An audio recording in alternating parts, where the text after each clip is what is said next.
Today we're making buttermilk biscuits. Cooking and canning with my grandma Clara at her little house in Rural City are some of the best memories I have.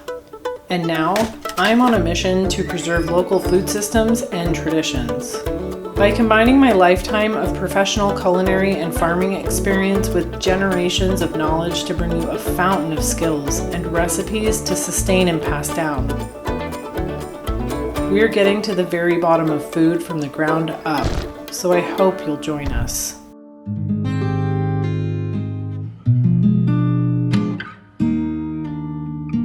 For years, my buttermilk biscuits have been a fan and customer favorite, and I never wanted to share the recipe until now. My buttermilk biscuit recipe is a super simple one, so to me, each ingredient really matters. I'm using local Fairhaven Mills AP flour, Grace Harbor buttermilk, and San Juan sea salt. If you have any local dairies that make buttermilk, I really suggest using that. And if you can find a locally milled flour, I suggest that as well. But if not, that's okay. First things first, we're gonna get all of our dry ingredients into our mixing bowl. This is the 6 cups of flour, our baking powder and baking soda, our sea salt, and then we're just going to whisk to sift.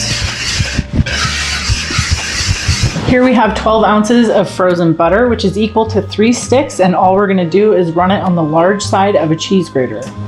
And here's my super fancy little cleanup trick. Use a piece of your butter paper underneath the cheese grater so it's really easy to lift all of that grated butter right into your bowl. She got tricks, she got tips. She's been around the block. Just kidding. Try to make sure you grate your butter as fast as possible because cold ingredients matter for this recipe.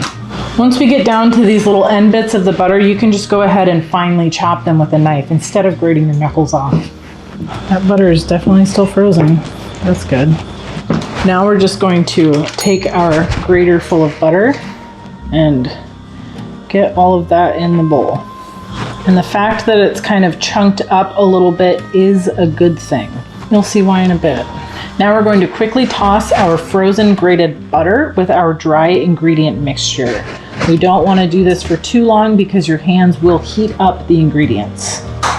I'm gonna go ahead and evenly drizzle the buttermilk in our bowl. And we want tossing fingers. You want wide open hands. You're not grabbing ingredients, you're not crushing, and you wanna do this as fast as possible so that we're not melting the butter into the mixture. April Bloomfield at the Spotted Pig taught me this hand movement. She was very adamant about her greens and the way that we washed them and took care of them. And this was the claw hands she had us use for that. And I've just gone ahead and translated that little technique to a lot of different things. Okay, now we have a really nice shaggy dough, and this is the beginning stages of creating that fluffy, crunchy, flaky biscuit. The test to know if you've got the right hydration is that it should look like a nice shaggy dough, but when you grab a handful and press, it comes together. If yours looks a little bit drier than this, add a little extra drizzle of buttermilk, but be careful to not overhydrate your biscuits either. I'm just going to lightly flour our work surface. And about a quarter of the batch at a time, we're going to get it onto the work surface and press it together. Again, this is the beginning stages of the flaky, crunchy biscuit that we're looking for. So this looks a little messy now, but it will come together really fast. And working quickly in this stage is key. I like to use a bench scraper to square off and shore up the sides as I press. Okay, now we're just going to cut this into 4 somewhat even squares. And then we're going to stack them. And as we stack, just give them a little press. And because we're working quickly, we don't need this to look beautiful. Now we're going to cut it into 4 more squares, and we're gonna go for our big honkin' rolling pin and get those flattened out this way so that we're not imparting any more heat from our hands into this process. And if it sticks a little, add a little flour, but you don't want to flour these up too much. All right, time to smash this all down into one big happy family. All right, that's basically it right there. So I like to give myself a little measure just to kind of see where I'm at. I'll probably end up eyeballing this anyways, but we're gonna make 9 biscuits. So I need 3 columns to go this way and 3 to go this way. And it's good to pre-trace this with your ruler because Lord knows that was about to be a mess. I like square biscuits because it yields the most biscuits with the least amount of waste. I also don't care if the sides on some of these look a little rough. If you really want them all to be perfect, you can even those out as you wish. And if you do that like this, bake all these little scraps as is and use them for a little biscuit shortcake. Add some whipped cream and fruit jam or something.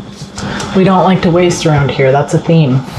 And you can already see all those beautiful layers that we achieved. I'm gonna pop this into the fridge for just a few minutes to chill back down before we bake them off. This last step is optional, but if you want the most beautiful biscuits, definitely don't skip it. We're just going to brush the tops of these with cream before baking. If you don't have a pastry brush, you can go ahead and do my old standby, which is taking a paper towel, folding it in half, rolling it, go ahead and give that a little twist. This was something I came up with while working pastry sections across the country because I don't know why, but pastry brushes are one of the first things to either get really gross or disappear in restaurants. So here we go. I'm gonna just dip that in the cream and go ahead and mop it on. I suppose you could do egg wash or buttermilk on top if you like, but I've always done cream. This cream is just gonna make them a little bit shiny, a little more golden on top, really let them show out. If you're using the biscuits in a sweet application, I like to sprinkle a little rough turbinado sugar, or you can use that crystally baking sugar if you like. And for the ones I want to use in a savory way, or if you just like the taste of salt more, I've got this really lovely crystally Malden flake salt.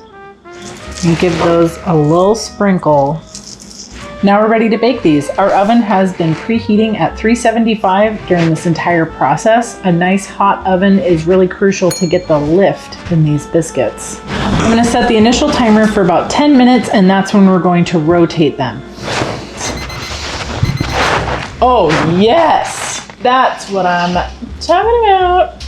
I'm gonna very gently rotate these. So our 10-minute timer just went off. That means we rotated our tray and we'll let them go for at least another 10 minutes.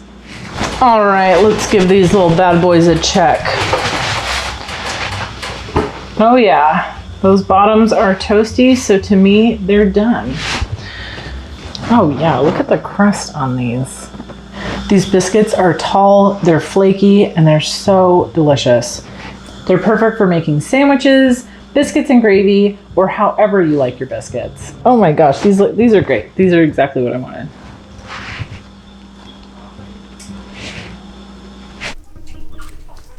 What was that, Greta?